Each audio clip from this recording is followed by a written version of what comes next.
ನಮಸ್ಕಾರ ಗೆಳೆಯರಿ, stock market ಚಾನಲ್ಗೆ ಸ್ವಾಗತ ಸುಸ್ವಾಗತ. ಗೆಳೆಯರಿ, ವಿಡಿಯೋದಲ್ಲಿ ಒಂದು ಇಂಪಾರ್ಟೆಂಟ್ ಆಗಿರುವಂತಹ ವಿಷಯದ ಬಗ್ಗೆ ತಿಳಿಸ್ಕೊಡುವಂತ ಪ್ರಯತ್ನವನ್ನು ಮಾಡ್ತಾ ಇದ್ದೀನಿ.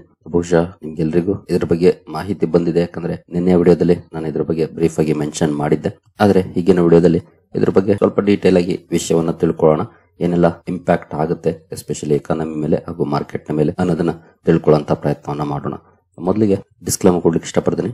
ಇಲ್ಲಿ ಯಾವ್ದಾದ್ರು ಸ್ಟಾಕ್ ಅನ್ನು ಮೆನ್ಷನ್ ಮಾಡಿದ್ರೆ ಅದು ಯಾವ್ದನ್ನು ಕೂಡ ನಾನು ರೆಕಮೆಂಡ್ ಮಾಡ್ತಿಲ್ಲ. ನೀವು ಫರ್ದರ್ ಸ್ಟಡಿ ಮಾಡಿ ಡಿಸಿಷನ್ ತಗೊಳ್ಬಹುದು. ಆಸ್ ಎಜುಕೇಶನಲ್ ಪರ್ಪಸ್ ನಾನು ವಿಡಿಯೋ ಮುಂದೆ ತರ್ತಾ ಇದ್ದೀನಿ. ಹಾಗಾದ್ರೆ ಇವತ್ತಿನ ಟಾಪಿಕ್ ಏನು, ಆ ವಿಚಾರಕ್ಕೆ ನಾವು ಬರೋದಾದ್ರೆ US ಗವರ್ನಮೆಂಟ್ ಶಟ್ ಡೌನ್ ನೋಡಬಹುದು. US ಗವರ್ನಮೆಂಟ್ ಶಟ್ ಡೌನ್ ಎಲ್ಲ ಕಡೆ ನ್ಯೂಸ್ ಅದೇ ಇದೆ ನೋಡಬಹುದು. US government shut down, voice of America goes silent due to funding cut. ಹಾಗೆ ಎಲ್ಲೂ ಕೂಡ ನೋಡಬಹುದು, no new H1B unless US government shut down will impact Indian sitting visa. ಅಂದ್ರೆ ಏನಿದು US ಗವರ್ನಮೆಂಟ್ ಶಟ್ ಡೌನ್ ಅಂದ್ರೆ? ಬಹುಶಃ ಕೆಲವರಿಗೆ ಗೊತ್ತಿರಬಹುದು, ಕೆಲವರಿಗೆ ಗೊತ್ತಿಲ್ಲದೆ ಕೂಡ ಇರಬಹುದು. ನಾನು ಈಗಾಗಲೇ ಹೇಳಿದಾಗೆ ಬ್ರೀಫ್ ಆಗಿ ಮೆನ್ಷನ್ ಮಾಡಿದ್ದೆ. ಆ ವಿಡಿಯೋ ನೋಡಿದ್ರೆ ಸ್ವಲ್ಪ ಐಡಿಯಾ ಇರುತ್ತೆ, ಇನ್ ಕೇಸ್ ಗೊತ್ತಿರಲಿಲ್ಲ ಅಂದ್ರೆ ಮುಂಚೆ. ಹಾಗೆ ಹಿಂದೆ ಒಂದ್ಸಲ ನಾನು ಇದೇ ರೀತಿ ವಿಡಿಯೋನು ಕೂಡ ಕವರ್ ಮಾಡಿದ್ದೆ. ಆ ವಿಡಿಯೋ ನೋಡಿರೋರ್ಗೂ ಕೂಡ ಐಡಿಯಾ ಇರುತ್ತೆ. ನೋಡೋಣ ಬನ್ನಿ, ಇದ್ರ ಬಗ್ಗೆ ತಿಳ್ಕೊಳ್ಳೋಣ. Especially US government shut down ಅಂದ್ರೆ ಏನು, ಇದರಿಂದ ಆಗುವಂತ ಇಂಪ್ಯಾಕ್ಟ್ ಏನು, ಯಾರಿಗೆ ಇಂಪ್ಯಾಕ್ಟ್ ಆಗುತ್ತೆ, ಎಕಾನಮಿಯ ಮೇಲೆ ಹೇಗೆ ಇಂಪ್ಯಾಕ್ಟ್ ಆಗುತ್ತೆ, ಜೊತೆಗೆ ನಿನ್ನೆ ಅಮೆರಿಕನ್ ಮಾರ್ಕೆಟ್ಸ್ ಯಾವ ರೀತಿ ರಿಯಾಕ್ಟ್ ಮಾಡಿದೆ, ಇದ್ರ ಬಗ್ಗೆ ತಿಳ್ಕೊಳ್ಳೋಣ. ಮೊದಲಿಗೆ ಈ US ಗವರ್ನಮೆಂಟ್ ಶಟ್ ಡೌನ್ ಯಾಕೆ ಆಗುತ್ತೆ ಅಂತ ನೋಡಿದ್ರೆ ನೋಡಬಹುದು. Every year the US federal government relies on Congress to pass a budget to fund its operations and keep essential services running. ಅಂದ್ರೆ ಪ್ರತಿ ವರ್ಷ ಫೆಡರಲ್ ಗವರ್ನಮೆಂಟ್ US ಕಾಂಗ್ರೆಸ್ ಅಲ್ಲಿ ಬಜೆಟ್ ಅಪ್ರೂವಲ್ ಅನ್ನ ತಗೊಳ್ಬೇಕಾಗತ್ತೆ. ಇದು ನಮ್ಮ ದೇಶದಲ್ಲೂ ಕೂಡ ಇದೆ, ಜೊತೆಗೆ ನಮ್ಮ ರಾಜ್ಯದಲ್ಲೂ ಕೂಡ ಇದೆ. ಇನ್ ಕೇಸ್ ನಮ್ಮ ರಾಜ್ಯದಲ್ಲೂ ಕೂಡ ಬಜೆಟ್ ಅಪ್ರೂವಲ್ ಆಗಿಲ್ಲ ಅಂತಂದ್ರೆ ಸರ್ಕಾರಕ್ಕೆ ಖರ್ಚು ಮಾಡ್ಲಿಕ್ಕೆ ಹಣ ರಿಲೀಸ್ ಆಗಲ್ಲ. ಅದೇ ರೀತಿ ಅಮೆರಿಕದಲ್ಲೂ ಕೂಡ ಪ್ರತಿ ವರ್ಷ ಈ ರೀತಿಯ ಅಪ್ರೂವಲ್ ಅನ್ನು ತಗೊಳ್ಬೇಕು. ಆದ್ರೆ ಇಲ್ಲಿ ಇಂಪಾರ್ಟೆಂಟ್ ಆಗಿ ಏನಾಗುತ್ತೆ ಅಂತಂದ್ರೆ ಅಪೋಸಿಷನ್ ಕೂಡ ಇದರ ಪರವಾಗಿ ವೋಟ್ ಮಾಡಬೇಕಾಗುತ್ತೆ. ಯಾವ್ದಕ್ಕೆ ಮೆಜಾರಿಟಿ ಬರುತ್ತೋ ಅದು ನಡೆಯುತ್ತೆ. ಅಂದ್ರೆ ಪರವಾಗಿ ಬಂದ್ರೆ ಕಂಟಿನ್ಯೂ ಆಗುತ್ತೆ, ಶಟ್ ಡೌನ್ ಆಗಲ್ಲ. ವಿರುದ್ಧವಾಗಿ ಬಂದ್ರೆ ಶಟ್ ಡೌನ್ ಆಗುತ್ತೆ. ಆದ್ರೆ ಅಮೆರಿಕದಲ್ಲಿ ಈಗ ಆಗಿರೋದೇನಂತಂದ್ರೆ ನಿನ್ನೆ ಈ ಬಜೆಟ್ ಅಪ್ರೂವಲ್ ಏನಿತ್ತು ಅದು ಆಗಿಲ್ಲ. ಅದರ ವಿರುದ್ಧವಾಗಿ ಜಾಸ್ತಿ ವೋಟ್ಗಳು ಬಂದಿದ್ದಾವೆ, ವಿರುದ್ಧವಾಗಿ ಮತ ಚಲಾಯಿಸಿದ್ದಾರೆ ಮೆಂಬರ್ಸ್. ಹಾಗೆ ಈ ಗವರ್ನಮೆಂಟ್ ಶಟ್ ಡೌನ್ ಏನಿರುತ್ತೆ ಇದು ಟೆಂಪರರಿಲಿ ಸರ್ಕಾರದ ಆಪರೇಷನ್ಸ್ ಅನ್ನ ಸ್ಟಾಪ್ ಮಾಡುತ್ತೆ. ಕೆಲವು ಆಪರೇಷನ್ಸ್ ಅನ್ನ, ಎಲ್ಲವನ್ನೂ ಅಲ್ಲ. ಫಾರ್ ಎಕ್ಸಾಂಪಲ್ ನಾವು ಒಂದು ಉದಾಹರಣೆಯನ್ನು ತಗೊಳ್ಳೋದಾದ್ರೆ, ಆ ಒಂದು ಅಪಾರ್ಟ್ಮೆಂಟ್ ಬಿಲ್ಡಿಂಗ್ ಅಲ್ಲಿ ವಾಸ ಮಾಡ್ತಿದೀವಿ ಅಂತಂದ್ರೆ ಅಲ್ಲಿ ನಾವು ಪರ್ಚೇಸ್ ಮಾಡಿದ್ರು ಕೂಡ ಫ್ಲಾಟ್ ಅನ್ನ ಮೇಂಟೆನೆನ್ಸ್ ಫೀಸ್ ಅಂತ ಪೇ ಮಾಡಬೇಕಾಗತ್ತೆ. ಇನ್ ಕೇಸ್ ಈ ಮೇಂಟೆನೆನ್ಸ್ ಫೀಸ್ ಪೇ ಮಾಡಿಲ್ಲ ಅಂತಂದ್ರೆ ಅಲ್ಲಿ ಸೆಕ್ಯೂರಿಟಿಗೆ ಪೇ ಮಾಡಕ್ಕೆ ಹಣ ಇರೋದಿಲ್ಲ, ಕ್ಲೀನಿಂಗ್ ಸ್ಟಾಫ್ಗೆ, ಎಲಿವೇಟರ್ ಆಪರೇಟರ್ಸ್ ಆಗ್ಬೋದು, ಇತರೆ ಮೇಂಟೆನೆನ್ಸ್ ಸ್ಟಾಫ್ಸ್ ಏನಿರ್ತಾರೆ ಅವ್ರಿಗೆ ಪೇ ಮಾಡಿಲ್ಲ ಅಂತಂದ್ರೆ ಅವರ ಕೆಲಸವನ್ನ ಸ್ಟಾಪ್ ಮಾಡ್ತಾರೆ. ಕೆಲಸ ಸ್ಟಾಪ್ ಮಾಡಿದ್ರೆ ಏನಾಗುತ್ತೆ, ರೆಗ್ಯುಲರ್ ಮೂವ್ಮೆಂಟ್ ಗೆ ಸಮಸ್ಯೆಗಳಾಗುತ್ತೆ ಅಲ್ಲಿ ವಾಸ ಮಾಡುವಂತವ್ರಿಗೆ. ಇದೇ ರೀತಿ ಈಗ ಅಮೆರಿಕನ್ ಗವರ್ನಮೆಂಟ್ ಅಲ್ಲೂ ಕೂಡ ಆಗೋದು. ಹಣವನ್ನ ಖರ್ಚು ಮಾಡ್ಲಿಕ್ಕೆ ಒಪ್ಪಿಗೆ ಸಿಕ್ಕಿಲ್ಲ ಅಂತಂದ್ರೆ ಹಣ ಖರ್ಚು ಮಾಡಕ್ಕಾಗಲ್ಲ, ಕೆಲಸಗಳು ಸ್ಟಾಪ್ ಆಗುತ್ತೆ ಅಥವಾ ಸ್ಲೋ ಡೌನ್ ಕೂಡ ಆಗಬಹುದು. ಹಾಗಾದ್ರೆ ಪೂರ್ತಿ over all American government shut down ಆಗ್ಬಿಡುತ್ತಾ ಅಂತ ನಾವು ನೋಡೋದಾದ್ರೆ ಎಸ್ಪೆಷಲಿ ಎಲ್ಲ ಸರ್ವಿಸಸ್ ಕೂಡ ಶಟ್ ಡೌನ್ ಆಗಲ್ಲ. ಈ ಶಟ್ ಡೌನ್ ಸಂದರ್ಭದಲ್ಲಿ ಎಸೆನ್ಷಿಯಲ್ ಸರ್ವಿಸಸ್ ಅಂತ ಏನಿರುತ್ತೆ ಅದು ಕಂಟಿನ್ಯೂ ಆಗುತ್ತೆ, ನಾನ್ ಎಸೆನ್ಷಿಯಲ್ ಸರ್ವಿಸಸ್ ಸ್ಟಾಪ್ ಆಗುತ್ತೆ ಅಥವಾ ಸ್ಲೋ ಡೌನ್ ಆಗುತ್ತೆ. ಎಸೆನ್ಷಿಯಲ್ ಸರ್ವಿಸಸ್ ಅಲ್ಲಿ ನೋಡಬಹುದು ಯಾವೆಲ್ಲ ಸರ್ವಿಸಸ್ ಕಂಟಿನ್ಯೂ ಆಗುತ್ತೆ ಅಂತ. National security and military operations, ಇದಕ್ಕೆ ಯಾವುದೇ ರೀತಿಯ ತೊಂದರೆ ಆಗೋದಿಲ್ಲ, ಮುಂದುವರಿಯುತ್ತೆ. Air traffic control and airport security ಇದು ಸ್ಟಾಪ್ ಆಗಲ್ಲ, ಕಂಟಿನ್ಯೂ ಆಗುತ್ತೆ. Social security and Medicare payments ಇದು ಸ್ಟಾಪ್ ಆಗೋದಿಲ್ಲ. ಎಮರ್ಜೆನ್ಸಿ ಮೆಡಿಕಲ್ ಸರ್ವಿಸಸ್ ಸ್ಟಾಪ್ ಆಗೋದಿಲ್ಲ. ಬಾರ್ಡರ್ ಪೆಟ್ರೋಲ್ ಅಂಡ್ ಕಸ್ಟಮ್ಸ್ ಇವ್ಯಾವುದು ಕೂಡ ಸ್ಟಾಪ್ ಆಗೋದಿಲ್ಲ. ಇದೆಲ್ಲವೂ ಕೂಡ ಆಸ್ ಯೂಶುವಲ್ ಮುಂದುವರಿಯುತ್ತೆ. ಅದರಲ್ಲಿ ಕೆಲವೊಂದು ಇಂಪಾರ್ಟೆಂಟ್ ಪಾಯಿಂಟ್ಸ್ ಇದೆ, ನಾವು ಮುಂದುವರೆದು ಅದನ್ನು ಕೂಡ ತಿಳ್ಕೊಳ್ಳೋಣ. ಈ ಸರ್ವಿಸಸ್ ಮುಂದುವರಿಯುತ್ತೆ, ಬಟ್ ಯಾವ ಸರ್ವಿಸಸ್ ಸ್ಟಾಪ್ ಆಗುತ್ತೆ ಅಥವಾ ಸ್ಲೋ ಡೌನ್ ಆಗ್ಬೋದು ಅಂತ ನೋಡೋದಾದ್ರೆ ನ್ಯಾಷನಲ್ ಪಾರ್ಕ್ಸ್ ಅಂಡ್ ಮ್ಯೂಸಿಯಮ್ಸ್ ಇವುಗಳ ಎಸೆನ್ಷಿಯಲ್ ಏನಲ್ಲ, ಹಾಗಾಗಿ ಅವುಗಳನ್ನ ಸ್ಟಾಪ್ ಮಾಡಬಹುದು. ಅಂದ್ರೆ ಅವರ ಆಪರೇಷನ್ಸ್ ಅನ್ನ ಸ್ಟಾಪ್ ಮಾಡಬಹುದು ಅಥವಾ ಲಿಮಿಟ್ ಮಾಡಬಹುದು. ಇನ್ನು passport and visa processing delays, ನಾವು ಅವಾಗಲೇ ಹೆಡ್ಲೈನ್ ಅಲ್ಲಿ ನೋಡಿದ್ವಲ್ಲ, H1B ವೀಸಾ ಇಂಡಿಯನ್ಸ್ ಗೆ ಹಿಟ್ ಆಗ್ಬಹುದು ಅಂತ. ಅದಕ್ಕೆ ಕಾರಣನೇ passport and visa processing staff ನ ಕಡಿಮೆ ಮಾಡೋದ್ರಿಂದ ಇಲ್ಲಿ ಪ್ರೊಸೆಸಿಂಗ್ ಡೇಸ್ ಜಾಸ್ತಿ ಆಗ್ತಾ ಹೋಗ್ಬೋದು. ಹಾಗಾಗಿ ಇದರ ಮೇಲೆ ಎಕ್ಸ್ಪೆಕ್ಟೇಷನ್ ಇಟ್ಕೊಂಡಿರೋರಿಗೆ ತೊಂದರೆ ಆಗುತ್ತೆ. Food safety inspections reduce, food safety ಬಗ್ಗೆ ಇನ್ಸ್ಪೆಕ್ಷನ್ಸ್ ನಡೀತಾ ಇರುತ್ತೆ, ಆಗಾಗ ಅದು ಸ್ಟಾಪ್ ಆಗ್ಬೋದು ಅಥವಾ ರೆಡ್ಯೂಸ್ ಆಗ್ಬೋದು. ರಿಸರ್ಚ್ ಪ್ರೋಗ್ರಾಮ್ಸ್ ಪಾಸ್ ಮಾಡ್ತಾರೆ. Federal loan processing stops, loan ಅನ್ನು ಕೂಡ ಈ ಸಂದರ್ಭದಲ್ಲಿ ಕೊಡೋಕ ಆಗೋದಿಲ್ಲ. ಈ ಎಲ್ಲ ಸರ್ವಿಸಸ್ಗೆ ಸಮಸ್ಯೆಗಳಾಗುತ್ತೆ. ಒಟ್ಟಿನಲ್ಲಿ ಎಸೆನ್ಷಿಯಲ್ ಅಂತ ಏನು ಇರುತ್ತೆ ಆ ಸರ್ವಿಸ್ ಕಂಟಿನ್ಯೂ ಆಗುತ್ತೆ, ನಾನ್ ಎಸೆನ್ಷಿಯಲ್ಸ್ ಸ್ಟಾಪ್ ಆಗ್ಬೋದು ಅಥವಾ ಸ್ಲೋ ಡೌನ್ ಆಗುವಂತ ಚಾನ್ಸಸ್ ಇರುತ್ತೆ. ಇದರಿಂದ ಬೇರೆ ಏನೆಲ್ಲ ಇಂಪ್ಯಾಕ್ಟ್ ಆಗುತ್ತೆ, ಎಸ್ಪೆಷಲಿ ಇದು ಗವರ್ನಮೆಂಟ್ ವರ್ಕರ್ಸ್ ನ ಮೇಲೆ ಡೈರೆಕ್ಟ್ ಇಂಪ್ಯಾಕ್ಟ್ ಅನ್ನ ಮಾಡುತ್ತೆ. ಯಾಕೆ ಇಂಪ್ಯಾಕ್ಟ್ ಮಾಡುತ್ತೆ ಅಂತಂದ್ರೆ, ಎಸೆನ್ಷಿಯಲ್ ವರ್ಕರ್ಸ್ ನೋಡಬಹುದು must continue working to maintain critical operations like national security, air traffic control and emergency services. However, they may not receive paychecks until Congress resolves the budget impasse and retroactivity authorizes their pay.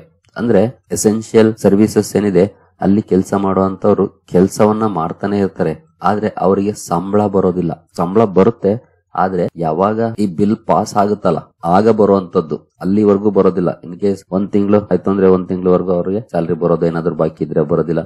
In case 2 ತಿಂಗಳು ಆಯ್ತು ಅಂದ್ರೆ 2 ತಿಂಗಳು salary ಇಲ್ಲ. ಒಟ್ಟಿನಲ್ಲಿ ಅವ್ರು ಕೆಲಸ ಮಾಡ್ತಿರ್ತಾರೆ, ಆದ್ರೆ ಸ್ಯಾಲರಿ ಬರ್ತಾ ಇರೋದಿಲ್ಲ, ಸ್ಟಾಪ್ ಆಗಿರುತ್ತೆ. ಸೊ ಕೆಲಸ ಇರುತ್ತೆ ಬಟ್ ಸಂಬಳ ಇರೋದಿಲ್ಲ. ಒನ್ಸ್ ಈ ಬಿಲ್ ಕ್ಲಿಯರ್ ಆದ್ಮೇಲೆ ಪಾಸ್ ಆಯ್ತು ಅಮೆರಿಕನ್ ಕಾಂಗ್ರೆಸ್ ಅಲ್ಲಿ ಅಂತಂದ್ರೆ ಆಗ ಅವರ ಇಂದಿನ ಪೇಮೆಂಟ್ಸ್ ಬರುತ್ತೆ ಕೆಲಸ ಮಾಡಿರೋದಕ್ಕೆ, ಬಟ್ ಈಗ ಪ್ರೆಸೆಂಟ್ ಬರೋದಿಲ್ಲ, ಸ್ಟಾಪ್ ಆಗುತ್ತೆ. ಇನ್ನು ನಾನ್ ಎಸೆನ್ಷಿಯಲ್ ವರ್ಕರ್ಸ್ ಗೆ ಬಂದ್ರೆ are temporarily furloughed sent home without pay during the shutdown.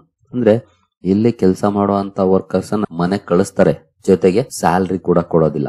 ಅಂದ್ರೆ ಎಸೆನ್ಷಿಯಲ್ ವರ್ಕರ್ಸ್ ಗೆ ಕೆಲಸ ಮಾಡ್ತಾರೆ, ಇಮಿಡಿಯೇಟ್ಲಿ ಸ್ಯಾಲರಿ ಬರೋದಿಲ್ಲ, ಬಟ್ ಶಟ್ ಡೌನ್ ಕ್ಲಿಯರ್ ಆದ್ಮೇಲೆ ಬರುತ್ತೆ. ನಾನ್ ಎಸೆನ್ಷಿಯಲ್ ವರ್ಕರ್ಸ್ ಗೆ ಕೆಲಸ ಇರೋದಿಲ್ಲ, ಆದ್ರೆ ಸಂಬಳ ಕೂಡ ಬರೋದಿಲ್ಲ. ಆದ್ರೆ ಇದು ಟೆಂಪರರಿ ಆಗಿರುತ್ತೆ, ಪರ್ಮನೆಂಟ್ ಅಲ್ಲ. ಪರ್ಮನೆಂಟ್ ಆಗಿ ಅವ್ರನ್ನ ಮನೆ ಕಳಿಸೋದಿಲ್ಲ, ಟೆಂಪರರಿ ಆಗಿರುತ್ತೆ ಅಷ್ಟೇ. ಆದ್ರೆ ಹಿಸ್ಟಾರಿಕಲಿ ಕೆಲವೊಂದು ಡೇಟಾ ನೋಡಿದ್ರೆ ಇವ್ರಿಗೂ ಕೂಡ ಸ್ಯಾಲರಿನ ಪೇ ಮಾಡಿದೆ ಲೇಟರ್ ಅಂತ ಹೇಳ್ತಾ ಇದೆ. ಶಟ್ ಡೌನ್ ಎಂಡ್ ಆದ್ಮೇಲೆ ಸ್ಯಾಲರೀಸ್ ಅನ್ನ ಪೇ ಮಾಡಿದ್ದಾರೆ ಹಿಸ್ಟಾರಿಕಲಿ ನೋಡಿದ್ರೆ, ಬಟ್ ಆಕ್ಚುಲಿ ರೂಲ್ಸ್ ಏನಿಲ್ಲ ಪೇ ಮಾಡಬೇಕು ಅಂತ. ಪೇ ಮಾಡಬಹುದು, ಪೇ ಮಾಡದೇ ಇರಬಹುದು, ಅದು ಸರ್ಕಾರ ಡಿಸೈಡ್ ಮಾಡುತ್ತೆ. ಹಾಗೆ 2 ಮಿಲಿಯನ್ ಫೆಡರಲ್ ಸಿವಿಲಿಯನ್ ಎಂಪ್ಲಾಯೀಸ್ ಇದ್ದಾರೆ ಅಮೆರಿಕಾದಲ್ಲಿ. ಇಷ್ಟು ಜನರ ಮೇಲೆ ಇದರ ಇಂಪ್ಯಾಕ್ಟ್ ಆಗುತ್ತೆ. ಇನ್ನು ಎಕನಾಮಿ ಮೇಲೆ ಯಾವ ರೀತಿಯ ಇಂಪ್ಯಾಕ್ಟ್ ಆಗ್ಬೋದು, ನಿಮ್ಗೆಲ್ರಿಗೂ ಗೊತ್ತಿರೋ ಹಾಗೆ ಜನರ ಕೈಯಲ್ಲಿ ಹಣ ಇದ್ರೆ ಖರ್ಚು ಮಾಡ್ಲಿಕ್ಕೆ ಸಾಧ್ಯ. ಜನರ ಕೈಗೆ ಹಣನೇ ಬರ್ತಿಲ್ಲ ಅಂದ್ರೆ ಇನ್ನೆಲ್ಲಿಂದ ಖರ್ಚು ಮಾಡ್ತಾರೆ. ಹಾಗಾಗಿ ಎಕಾನಮಿಯ ಮೇಲೆ ಒಂದಷ್ಟು ಇಂಪ್ಯಾಕ್ಟ್ಸ್ ಆಗುತ್ತೆ, ಈ ಶಟ್ ಡೌನ್ಸ್ ಕ್ರಿಯೇಟ್ ಮಾಡುತ್ತೆ. ಕನ್ಸ್ಯೂಮರ್ ಸ್ಪೆಂಡಿಂಗ್ ಕಡಿಮೆ ಆಗ್ಬೋದು, ಪ್ರಾಬಬಿಲಿಟಿ ಜಾಸ್ತಿ ಇರುತ್ತೆ. ಸಂಬಳ ಯಾವತ್ತೋ ಬರ್ಬೋದು, 1 ತಿಂಗಳಾದ್ಮೇಲೋ 2 ತಿಂಗಳಾದ್ಮೇಲೋ ಈ ಶಟ್ ಡೌನ್ ಎಂಡ್ ಆದ್ಮೇಲೆ. ಆದ್ರೆ ಅಟ್ ಪ್ರೆಸೆಂಟ್ ಹಣದ ಅರಿವು ಕಡಿಮೆ ಆಗುತ್ತೆ ಅವ್ರಿಗೆ. ಹಾಗಾಗಿ ಖರ್ಚುಗಳನ್ನ ಕಟ್ ಮಾಡ್ಲಿಕ್ಕೆ ನೋಡ್ತಾರೆ ಸಾಧ್ಯವಾದಷ್ಟು. ಇನ್ ಕೇಸ್ ನಮ್ಗೆ ಸ್ಯಾಲರಿ ಬರ್ತಿದೆ ಅಂತಂದ್ರೆ ಆರಾಮಾಗಿ ಖರ್ಚು ಮಾಡ್ತಾ ಇರ್ತೀವಿ. ಇನ್ ಕೇಸ್ ಸ್ಯಾಲರಿ ಬರೋದು ಸ್ಟಾಪ್ ಆಯ್ತು ಅಂದ್ರೆ ಅವಾಗ ಏನ್ ಮಾಡ್ತೀವಿ, ಖರ್ಚುಗಳನ್ನ ಕಡಿಮೆ ಮಾಡಕ್ ನೋಡ್ತೀವಿ. ಅದೇ ರೀತಿಯಲ್ಲೂ ಕೂಡ ಜನ ನೋಡ್ತಾರೆ ಈ ರೀತಿಯ ಆಪ್ಷನ್ಸ್ ಗೆ. ಹಾಗಾಗಿ ಏನಾಗುತ್ತೆ, ಲಿಕ್ವಿಡಿಟಿ ಕಡಿಮೆ ಆಗುತ್ತೆ, GDP ಗ್ರೋತ್ ಮೇಲೆ ಇಂಪ್ಯಾಕ್ಟ್ ಅನ್ನ ಮಾಡುವಂತ ಚಾನ್ಸಸ್ ಜಾಸ್ತಿ ಇರುತ್ತೆ. ಇನ್ನು ಟೂರಿಸಂ ಇಂಡಸ್ಟ್ರಿಯ ಮೇಲೆ ಇಂಪ್ಯಾಕ್ಟ್ ಆಗುತ್ತೆ. ಜನರ ಹತ್ರ ದುಡ್ಡೇ ಇಲ್ಲ ಅಂದ್ರೆ ಟೂರ್ ಎಲ್ಲಿ ಮಾಡಕ್ಕಾಗುತ್ತೆ, ಅವಾಯ್ಡ್ ಮಾಡ್ತಾರೆ. ಅಡಿಷನಲ್ ಅಂದ್ರೆ ಎಸೆನ್ಷಿಯಲ್ ಅನ್ನೋದನ್ನ ಮಾತ್ರ ಅವರು ಬಳಸ್ತಾರೆ, ಬಿಟ್ರೆ ನಾನ್ ಎಸೆನ್ಷಿಯಲ್ಸ್ ಅನ್ನ ಸ್ಟಾಪ್ ಮಾಡ್ತಾರೆ. ಇನ್ನು ಕಾಂಟ್ರಾಕ್ಟರ್ ಪೇಮೆಂಟ್ ಡಿಲೇಸ್ ಆಗುತ್ತೆ. ಮಾರ್ಕೆಟ್ ಅನ್ಸರ್ಟನಿಟಿ, ಫೈನಾನ್ಷಿಯಲ್ ಮಾರ್ಕೆಟ್ಸ್ಗೂ ಕೂಡ ಇದು ಅನ್ಸರ್ಟನಿಟಿಯನ್ನ ಕ್ರಿಯೇಟ್ ಮಾಡುತ್ತೆ. ಆದ್ರೆ ಇದು ಎಷ್ಟು ದಿನ ಕಂಟಿನ್ಯೂ ಆಗುತ್ತೆ ಅದು ಬಹಳ ಇಂಪಾರ್ಟೆಂಟ್ ಆಗುತ್ತೆ. ತುಂಬಾ ದಿನ ಜಾಸ್ತಿ ಆದಷ್ಟು ಸಮಸ್ಯೆನೆ, ಯಾಕಂದ್ರೆ ಗ್ರೋತ್ ಸ್ಲೋ ಡೌನ್ ಆಗುತ್ತೆ. ಸೊ ಈ ಎಲ್ಲ ಎಕನಾಮಿಕ್ ಇಂಪ್ಯಾಕ್ಟ್ಸ್ ಆಗುವಂತ ಪ್ರಾಬಬಿಲಿಟಿ ಜಾಸ್ತಿ ಇದೆ. ಏನು ಈ ಹಿಂದೆ ಯಾವಾಗ್ಲಾದ್ರೂ ಈ ರೀತಿಯ ಡೆವಲಪ್ಮೆಂಟ್ಸ್ ಆಗಿದೆಯಾ? ಸಾಕಷ್ಟು ಸಲ ರೀತಿಯ ಡೆವಲಪ್ಮೆಂಟ್ಸ್ ಅಮೆರಿಕನ್ ಮಾರ್ಕೆಟ್ ಅಲ್ಲಿ ಆಗಿದೆ. ಹಾಗೆ ಇತ್ತೀಚಿನ ಎಕ್ಸಾಂಪಲ್ ಅನ್ನು ನೋಡಿದರೆ ಡೊನಾಲ್ಡ್ ಟ್ರಂಪ್ ಅವರ ಇಂದಿನ ಸಂದರ್ಭದಲ್ಲಿ, ಇಂದಿನ ಟರ್ಮ್ ಅಲ್ಲಿ 2018-19 ಇದೇ ರೀತಿಯ ಶಟ್ ಡೌನ್ ಆಗಿದೆ. ಆಗ 35 ಡೇಸ್ ಶಟ್ ಡೌನ್ ಆಗಿದೆ. ಜೊತೆಗೆ longest shut down in US history, ಅಮೆರಿಕದ ಇತಿಹಾಸದಲ್ಲೇ ಅತಿ ದೊಡ್ಡ ಶಟ್ ಡೌನ್ ಅಂತ ಹೇಳ್ತಾರೆ ಅದನ್ನ. 35 ದಿನ, ಸುಮಾರು 8 ಲಕ್ಷ ವರ್ಕರ್ಸ್ ನ ಮೇಲೆ ಇದು ಇಂಪ್ಯಾಕ್ಟ್ ಅನ್ನ ಮಾಡಿದೆ ಅಥವಾ ಅಫೆಕ್ಟ್ ಮಾಡಿದೆ. ವಿತೌಟ್ ಪೇ ಅವರು ಮನೇಲಿ ಇರಬೇಕಾಗಿದೆ ಆ ಸಂದರ್ಭದಲ್ಲಿ. ಏನು ಎಕನಾಮಿಕ್ ಕಾಸ್ಟ್ ನೋಡಬಹುದು, $11 ಬಿಲಿಯನ್ GDP ಕಾಂಟ್ರಿಬ್ಯೂಷನ್ ಕಡಿಮೆ ಆಗಿದೆ. ಇದು ಒಂದು ಎಸ್ಟಿಮೇಟ್. 35 ದಿನ ಶಟ್ ಡೌನ್ ಆಗಿದ್ದಕ್ಕೆ $11 ಬಿಲಿಯನ್ ಅಮೆರಿಕನ್ ಗವರ್ನಮೆಂಟ್ ಗೆ ಲಾಸ್ ಆಗಿದೆ. GDP ಗೆ ಲಾಸ್ ಆಗಿದೆ ಕಾಂಟ್ರಿಬ್ಯೂಷನ್. ನೋಡಬಹುದು ಡಿಸೆಂಬರ್ 22, 2018 ಶುರುವಾಗಿದೆ ಈ ಶಟ್ ಡೌನ್. ಈಗ ಎಷ್ಟು ದಿನ ಆಗುತ್ತೋ ಗೊತ್ತಿಲ್ಲ, ಕಾದ್ ನೋಡ್ಬೇಕಾಗುತ್ತೆ. ಎಸ್ಪೆಷಲಿ ಡೊನಾಲ್ಡ್ ಟ್ರಂಪ್ ಅವರ ಮೇಲೆ ಡೆಮಾಕ್ರಾಟ್ಸ್ ಕೋಪ ಇಟ್ಕೊಂಡಿದ್ದಾರೆ. ಇಂತಹ ಸಂದರ್ಭದಲ್ಲಿ ಅವರು ಪರವಾಗಿ ವೋಟ್ ಹಾಕ್ತಾರ ಅನ್ನೋದೇ ಕ್ವಶನ್ ಮಾರ್ಕ್.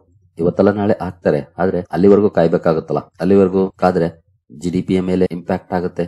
ಓವರ್ ಆಲ್ ಹೇಳ್ಬೇಕು ಅಂತಂದ್ರೆ ಇದು ಶಾರ್ಟ್ ಟರ್ಮ್ ಆಗಿರುತ್ತೆ, ಬಟ್ ಎಂಡ್ ಆಗ್ಬೇಕು ಅಂತಂದ್ರೆ ಕಾಂಗ್ರೆಸ್ ಒಪ್ಪಿಗೆ ಕೊಡಬೇಕಾಗುತ್ತೆ. ಇನ್ ಕೇಸ್ ಇದು ಜಾಸ್ತಿ ದಿನ ಎಳುತ್ತು ಅಂತಂದ್ರೆ ಅದು ಅಮೆರಿಕದ ಗ್ರೋತ್ ನ ಮೇಲೆ ಇಂಪ್ಯಾಕ್ಟ್ ಅನ್ನ ಮಾಡುತ್ತೆ. At the same time American market ನ ಮೇಲೆ ಕೂಡ ಇಂಪ್ಯಾಕ್ಟ್ ಅನ್ನ ಮಾಡುತ್ತೆ. ಹಾಗಾದ್ರೆ ಈ ಎಲ್ಲ ಸುದ್ದಿ ಬಂದ ಮೇಲೆ ಅಮೆರಿಕನ್ ಮಾರ್ಕೆಟ್ ನಿನ್ನೆ ಯಾವ ರೀತಿ ರಿಯಾಕ್ಟ್ ಮಾಡಿದೆ, ಪಾಸಿಟಿವ್ ಇದೆಯಾ ನೆಗೆಟಿವ್ ಇದೆಯಾ ಅದನ್ನ ನಾವು ನೋಡೋದಾದ್ರೆ ಡೌ ಜೋನ್ಸ್ ಅಲ್ಲಿ ಪರ್ಫಾರ್ಮೆನ್ಸ್ ನೋಡಬಹುದು. 43 ಪಾಯಿಂಟ್ಸ್ ಅಥವಾ 0.09% ಪಾಸಿಟಿವ್ ಇದೆ.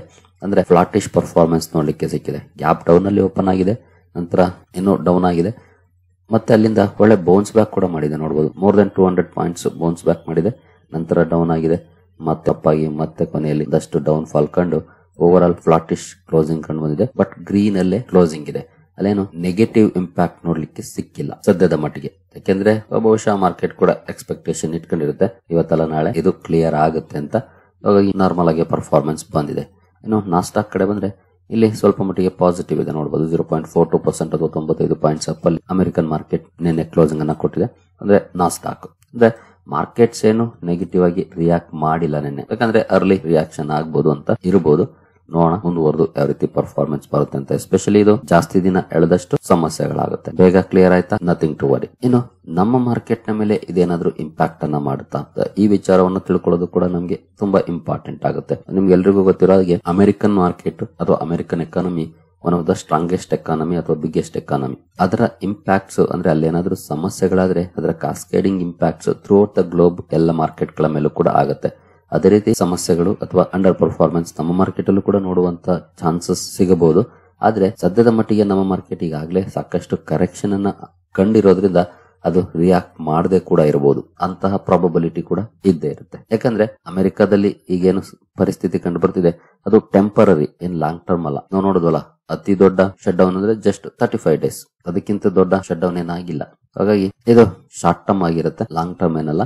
ಬಟ್ ಅಮೆರಿಕನ್ ಎಕಾನಮಿಗೆ ಒಂದಷ್ಟು ಕಾಂಟ್ರಿಬ್ಯೂಷನ್ ಕಡಿಮೆ ಆಗುತ್ತೆ, ಅದಂತೂ ಪಕ್ಕ. ಇದು ಜಾಸ್ತಿ ದಿನ ಎಳೆದಷ್ಟು GDP ಕಾಂಟ್ರಿಬ್ಯೂಷನ್ ಕಡಿಮೆ ಆಗುವಂತ ಚಾನ್ಸಸ್ ಜಾಸ್ತಿ ಇರುತ್ತೆ. ನಿನ್ನೆ ಅಂತೂ ಸುದ್ದಿ ಬಂದಿತ್ತು ಶಟ್ ಡೌನ್ ಬಗ್ಗೆ, ಬಟ್ ನಮ್ಮ ಮಾರ್ಕೆಟ್ ಅಲ್ಲಿ ಏನು ಅಂತ ನೆಗೆಟಿವ್ ಪರ್ಫಾರ್ಮೆನ್ಸ್ ಆಗ್ಲಿ ಅಥವಾ ಅಂಡರ್ ಪರ್ಫಾರ್ಮೆನ್ಸ್ ಆಗ್ಲಿ ನೋಡ್ಲಿಕ್ಕೆ ಸಿಗ್ಲಿಲ್ಲ.